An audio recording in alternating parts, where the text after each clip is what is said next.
Alamin naman natin ang mga tips ni Master Hans para swertihin tayo ngayong unang biyernes ng taon. Dito lang yan sa Hansabi. Narito na ang inaabangang mga gabay, patnubay, palala at prediksyon ni Master Hans Kua ngayong January 5, 2024. Para sa mga pinanganak ng Year of the Rat, huwag maging mabilis sa ginagawa o trabaho mo. Hinay-hinay ka lang at matatapos mo rin yan. Walang magandang resulta kung minamadali ang mga gawain o trabaho. Pink at 14 ang swerte kay Year of the Rat. Ito naman sa Year of the Ox. May mga araw na ikaw ay madidismaya. Ngunit huwag mag-alala dahil siguradong may magandang kapalaran ang nag-aantay sa iyo. Makakatulong ang pagbili ng Black Onyx. Isuot yan sa kanang kamay at ipabless yan kay Master Hans. Peach at 11 ang swerte kay Year of the Ox. Sa Year of the Tiger naman tayo, iwasan ang magpautang dahil hindi ka na niya mababayaran. Mas maging competitive ka sa bawat hamon sa buhay. Mas lalong pagtibayin ang loob at pananampalataya sa taas. May blessing star na activated. Gray at 17 ang swerte kay Year of the Tiger. Sa Rabbit naman tayo, magiging emotional ka sa araw na to. Huwag kang paghinaan ng loob dahil tatandaan mo na palaging nakasuporta ang pamilya kahit ano pang mangyari. Makakatulong ang pagsuot ng Black Obsidian na kristal, brown at 20 ang swerte kay Year of the Rabbit.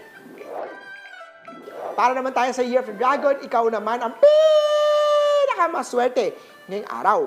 May money star, posibleng tumaas ang sweldo, kaya naman pag-igihan mo palalo. Orange at 1 ang swerte kay Year of the Dragon. Sa mga Year of the Snake naman tayo, masayang love life activated. Iwasan ang madalas na pag-aaway nyo ni partner. Magka-vibes at pareho ang gusto nyo sa buhay. Kaya naman, sabay kayong uunlad at magkasamang maabot ang mga pangarap. Pagdating naman sa trabaho o negosyo, malaki matutulong ng pagiging creative mo.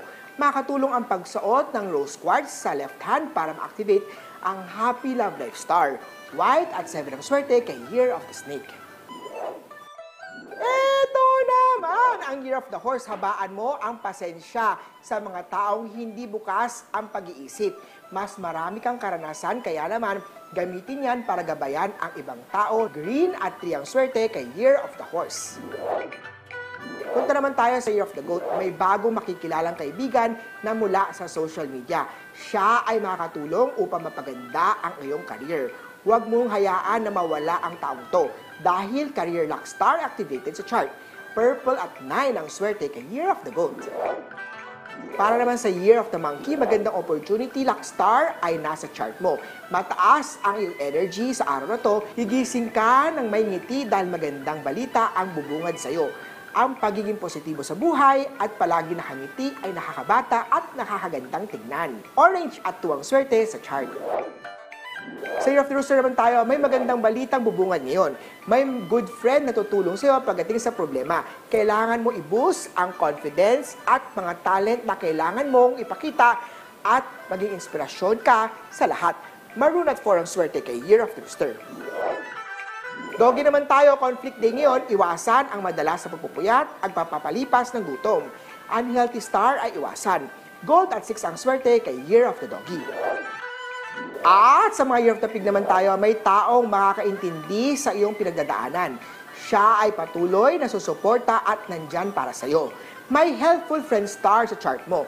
Pagdating naman sa hurtful words, iwasan ito dahil may tao magkakaroon ng kasamaan ng loob dahil sa pagiging taklesa mo. Aqua at 13 ang swerte kay Year of the Piggy. Huli po, ito po yung mga gabay, patnubay, palala at prediction lamang ni Master Hans. Nasa inyong mga kamay, nasa lalay ang inyong tagumpay. Kaya always be positive at i-claim ang mga swerte, mga ka-Resti!